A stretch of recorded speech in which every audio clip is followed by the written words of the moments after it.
Happy New Year, and thank you for joining us. I'm your host, Nada Youssef, and today we're back at the Cleveland Clinic Culinary Medicine Teaching Kitchen at the Wellness Institute with Chef Jim Perko and his sous chef, Gabby Shipta. And we thought it'd be a good idea to start with some warm, thick, healthy ragu, right, dish today, which is called, it's a quinoa, black bean, arugula, and spinach ragu. So if you guys have any questions during this Facebook Live, type them in. I'll read them out loud. And we can get started. So it's New Year's. Everybody has resolutions. I know I do.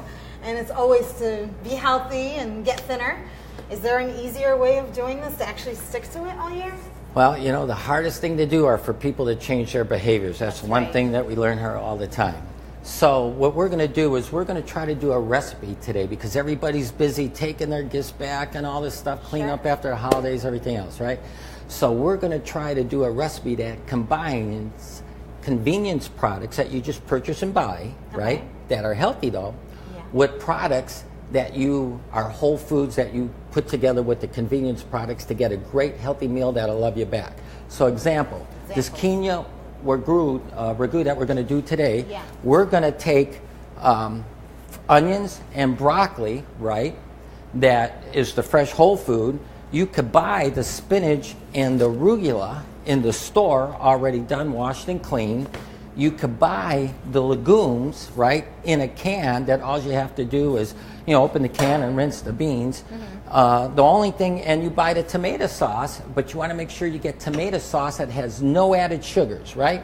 And here's why, because even though we talked earlier about Go Compliance, right? Well, the sugars, you know, Go Compliance is no more than 2 grams per sugar per serving. But what we have over here, this one has no added sugar. It's got 4 grams of sugar per serving. This one has 3 grams of sugar per serving. Some of them might even have 6, but the sugar's in the tomato. Some of them have carrots in, so the sugar would be in the carrots and the tomato and the other plants. But long as there's no added sugar, that's what we want. So if we take the onions and we caramelize them a little bit, now we're sweetening the sugar in the onion, because if you don't caramelize an onion, if you have an onion that's just raw like this here, you taste the sulfur in the onion, right? But if you apply heat to it to the point where after a while the sulfur dissipates just as soon as that onion becomes translucent, then when you continue to cook it and caramelize it, it becomes sweet. You caramelize the sugars, that'll sweeten the sauce, right? So the only thing you really had to cook or prep was your broccoli, and we cooked our quinoa, okay? So now we're going to start making it. So here's the first thing we're going to do. I'm going to turn the pan on just to slightly warm this up a little bit. Chef, okay? How did you saute your onions? With the oil? So we used butter? a small amount, no butter. We don't use any saturated fats in this kitchen, right? Yes. So we use olive oil, monounsaturated fat. That's right, Gabby. Yes. But only a small amount. Now, for those viewers, you know, let's say you're a cardiac patient, right? Yeah. And you really have to watch your fat intake of any kind of fat, right? You could do this with or without oil, right? And the best way to do it without oil is if you get a low and slow in a tall covered pot. Humidity will generate in that cavity, right? And then the plant becomes soft. This takes a long time, so you would do a lot and then freeze them in small increments, okay? You have some in the freezer, I think, right? That we did a while back. You want to bring some out? You can see. Let's grab some. Okay. So here, this is going on slow. Now we're going to do the garlic. Here's what I want to show you about the garlic real fast, okay? So for those of you, if you take a fresh clove of garlic, right, and, you know, just like the onion, I did a demo before that when I would peel the onion, I would do it on a paper towel. The same thing for the garlic, right? So you don't want to take the garlic and smash it like this. This is actually from a culinary class program, and I found it on the internet, and I took it off. This is what you don't want to do right here. You don't want to smash it, because if you do that, you release the oil, right? And you release what the science says has the benefit. So look, if I hold down and I lift this garlic up, see, it peels just like that. I do the exact same thing to the other side, and you hold this paper down, and what happens, you could just rock this garlic right out just like so. You just hold it down, and here's what happens. The garlic comes out just like that, and you have a whole head of garlic, and here's your peel, okay? So now what you do is you retain what science says has the health benefits. So then now you could take your garlic, right, and then you do a coarse chop, and you could see right away the oil on the knife. Now you're releasing the oil. For those that can tolerate a small amount of sodium, I might even sprinkle a little bit of sodium, some salt on the garlic, because that'll do two things. One, it's abrasive, right? And so it'll help facilitate the chopping. Two, it'll help keep that oil together. And then once you got a coarse chop like so, you could just take the side of your chef knife, right? And this is all part of culinary medicine literacy skills, right? Now you can see the oil release, see? So now I could turn this into a paste, just like so. And I could have pureed garlic if I want, okay? But the important thing here is I could also take my knife, and then when I go to scrape this, I will capture and save what science says has the benefit. Which is the oil. Which is the oil. So now, see, you clean your knife like so, right? And now I scrape it, and there we go. I'll get more this way than I will even in a press, because look, I could get all that oil on my knife, and I'm going to add it right into with the regular garlic, because I'm a garlic freak. And the longer you cook garlic, right, the more it'll dissipate. So if you eat garlic raw, it'll come out your pores the next day, right? But the longer you cook it, just like if you roast it, you could spread it on a toast point. Okay, so now we got our garlic in our pan. Okay, we're going to turn it on. And here's where you start to smell aromatherapy, which is another discipline in wellness, right? And you get a lot of aromatherapy in the kitchen. Hey, okay? Chef, is this a gluten-free recipe? Because I have a lot of people asking on Facebook. Absolutely, it's gluten-free, because there's no gluten in anything we're doing, and we're using quinoa. Perfect. And actually, in yesterday's Plain Dealer for Cleveland, the food section, there was a really great article that allergies and food sensitivities are changing the way everybody eats, even those that don't have allergies or food sensitivities. And they use an example of a chain that's, had all these indications on the menu that this was vegan, this was vegetarian, this was gluten-free, and so on and so forth, right? Yeah. But you know what? There's a lot of good to that, because even quinoa, not only is it gluten-free, whether it's gluten-free or not, we all should eat it because it's considered a complete protein. Sure. It has all the 9 essential amino acids that our body doesn't make, and you have to get from a food source. So quinoa is really good. We want to have quinoa. So it's a fiber too, right? I'm sorry? Source of fiber? Absolutely. And can you tell me, now I don't cook with quinoa a whole lot. Is it, do you boil it? Do you soak it? How do you cook quinoa? So that's a great question. So look, here's quinoa, okay? This is what it looks like when it's raw, okay? It only takes 2-to-1 ratio, 2 parts liquid, 1 part quinoa, right? Covered pot, 15 minutes, turn the heat off, let it sit 15 minutes, and then this is what it looks like. When you see those little, it like blooms out, you'll see those little white lines. That quinoa is fully cooked, okay? So now we're going to add, we have our onions and our garlic in the pan. Now we're going to add broccoli, okay? Broccoli's raw. It doesn't take long to cook, okay? Here's the key though. Part of culinary literacy is you want consistent size for doneness, so all these florets are the same size. Gabby did a really good job when she prepped it. Here's the thing about the broccoli though. Look, so this part, the core, is going to take longer to cook than the floret. So when you take it, the core, just like on cabbage or a Brussels sprout, you'd want to score this. So even sometimes if you have a broccoli floret like this, right, if you just take a knife and put a little slit in here, that'll allow the core to cook as evenly with the floret, so you don't overcook this part. That's why that's important. Okay, so now we got our broccoli in the pan, our onions in the pan.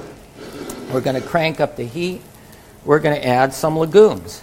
Legumes are a great source of protein, a great source of fiber. They're good prebiotics. They feed the good bugs in our belly. Yes. That's what we want to have. So not only is this gluten-free and vegan, you're getting a good source of plant-based protein in here, okay? All right. Okay, now you're starting to see the broccoli cook a little bit. It's bright green. After a while, when this recipe's finished and it'll sit for a while, the broccoli will start to turn a lemon yellow color from the acidity in the tomato sauce. Acid will turn anything green to, you know, like a yellow color. All right. Okay, so now you can see how healthy this is already. Now we're going to add our base. Again, you want tomato sauce that has no added sugars to it, right? Okay. So this will be a little soupy to begin with, and that's okay. When we're done, it's going to be really thick. Then we got some hot sauce that we're going to put in, and that's all subjective to taste. You could put a hot chili in if you wanted to, all right? We got a little bit of black pepper, okay? And I got a little bit of salt in the recipe, but I'm going to leave it out, and I'm going to let Nadia tell me if she could tell the difference, okay? So it's a great way, you know, to start the new year out trying to reduce your sodium intake. And even with the sodium, if I would have added, it'd still go compliant, but I want to see if Nadia could tell if it's even less. All right, now it's a little on the soupy side. Now it's going to start to get thick. But while it's a little soupy, is now when we want to add our greens. You could add greens of your choice. It doesn't matter. Today we're going to put in some spinach and some arugula. Arugula are high in nitrates, and that's what we want. Okay? And now we're just going to cook them to the point where they wilt. Right? We don't want to overcook our greens. So look, you can see that it's bubbling already. So is this why you put the greens at the end? So it doesn't right, get because we don't want to overcook them. All we want to do is just wilt them a little bit, and that's it. Okay. Nothing else, right? Okay, so we got our greens going in the pan. Okay. There we go. See? Now the last thing, remember how loose it was in the beginning? Yeah. Now you'll see it get thick. Okay? So now we add our quinoa. So quinoa is the last thing that's going in? Right. Look at the amount of protein in this dish. Okay. Wow. Now there's different types of quinoa. I'm using red quinoa today. There's black, there's white, there's the variegated. I think they have a little bit different taste profiles. Okay, there was our quinoa. Now, just as it's important to learn knife skills, right? Yeah. It's also important to learn pan skills because this is all time savers. You know, so for those that want to try to, you know, learn pan skills, you could start with a piece of toast in a small pan and see if you could flip a piece of toast or a lid on a plastic container or something. I was going to say, you make it look really easy. I would probably have to. Well, what's you know, everybody's pressed for time, so the more efficient you are in culinary literacy skills, you know, the more engaged you'll be in the entire process, the more mindful, but also the quicker and faster it goes, too. And you have amazing techniques, and it's actually Jen. fun. I mean, the more you learn about the techniques that you're teaching, it's easy to know a lot of recipes. Well, you know, Nada, that's probably the key. Yeah. And since you mentioned that, I think I'm going to put this in, and then I'll come back to what you just asked. Okay. Because that's a huge part. Okay. So here's our finished dish. Okay. Wow. You know, it's so sad that they can't smell what I'm smelling right now. This smells amazing. Okay. It looks amazing. Wow. So now when you go to put this in, you'll get to see you have everything in here is going to love you back. All the lycopene in the tomato sauce, you know, all the nutrients in your greens, which you get bang for buck. Some of the best nutrients are in dark leafy greens. You got the legumes, you got complete protein in the quinoa. This is an amazing dish. And the best part is you can morph this into different variations subjective to your taste. You could add rice, you could add squash, any type of bean or legume of your choice, any type of grain of your choice. You can add part butternut squash sauce to the tomato sauce if you wanted to. But when you said earlier about techniques, yes. What we try to do in this kitchen is make it, so this is a culinary medicine teaching kitchen. Sure. And one of the things we offer here is a shared medical appointment called Culinary Medicine for Chronic Disease. And when I create the curriculum for this, I want to create a technique-driven curriculum. So what I mean by that is, if I could teach you, because we all have different tastes and we all have different diet restrictions, right? Yeah. So if I could teach you how to make something moist without fat, doesn't matter what the diet is. Right, exactly. If I could teach you how to make something sweet without adding sugar, you could do it to any diet, Yes, right? yes. And savory without adding sodium. Those are the 3 main addictives. Doesn't matter what diet you follow, you could still add too much of that stuff. Sure. And none of that's going to love you back, So right? tell me more about this. So this culinary medicine for chronic disease shared medical appointment, you come into this kitchen. You're also with a physician. It's 3 hours long. We have it on Tuesdays during the day. We have it on Thursday evenings now. We're going to do a pilot.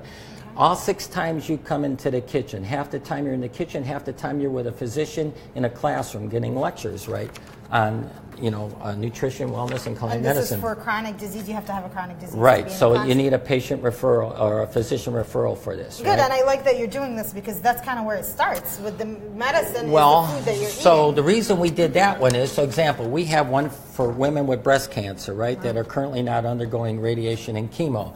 We do one called Lifestyle Essentials, right, for people that have cardiac issues. We do one for MS, right? And we only have 2 times in the kitchen with each of those and only 1 time with MS. So people wanted more kitchen time. Yeah. So we created culinary medicine for chronic disease so they could get more kitchen time. But even with that, some people have challenges. So we started, the end of last year, culinary medicine consults. So if you have a physician that prescribes to you, to go see a dietitian for a dietary consult, right? You go to the dietitian and she gives you a dietary consult and tells you to eliminate this from your diet or to include this, right? Yeah. And you may go home, or a lot of people go home and go, wow, how do I apply this, right? Because there's a big learning curve, Yeah, right? of course. Well, now we offer culinary medicine consults to help you execute your prescribed dietary advisements and recommendations. The key points in this are this. First of all, when you come to this, the initial visit's an hour. We learn your food preferences, right? Then we learn your current knowledge about recipes and techniques. So I know, what level playing field you're on. Sure. Your ability to cook and prepare meals. What is available in your kitchen?